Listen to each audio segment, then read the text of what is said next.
Bizim evimizin de bir de günde 1 milyon düşse, okuya geçe hocam pillelersen çıkanda göresen ha. Baba bu da fəş toxumurlar, okuyurlar. Hem işləyirlər, hem okuyurlar. Amma indi mən 250 min tüməni nəticə oxuyma. Evdə də şəhməndəyəm, mən. Xanavadədən də şəhməndəyəm. Xanımın yanında bir deyəndə, məsələn, filankəs 1 milyon alır, mən başımı salayım aşağı. Özellikle mən, kumda da bizə deyirlər, mühəndisdirlər bunlar. Bir 7 tanıyıb deyə fərsçi. Fəşçi. Hə.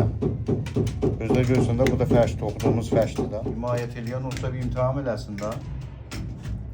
İmtahan eləsin sınav. Bu fəşləri toxuyum mənə, mən bir belə deyəyəm. Görsün biz də toxuyuq, ya yox.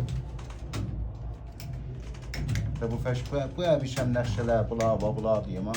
Bula toxuyan da həynəmlə toxuya bilir. Fəşin dal tərəfindən də göstərir. Hə. Bu fəşi toxuyan da fəşə kollən kamilən bələddir, var da, kamilən. Şəkki yoxdur. Bu filmi yığsınlar.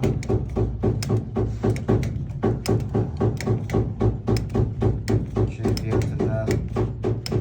Əgər düzüydü ki, ətəkdən başa fəşli yanında olur heç zat var. Fəqət əzdilər də, əzdilər. Onda tacı gələcəyində sabahlamı mən bunu çıxadacağım, misalən gələcəm buna baxan. Baxandan sonra xoş gəlsə bir deyəm. Mən də məcburiyyəm deyim ki, vaxtlıqlar, fəhəşin adım vaxtlıqlar mənə. Fəqət bizim ki, indi himayət var. Hər kəs himayət edilsə biz onu işləyəcəyik. Rizayətim var, bu video montajı olsun.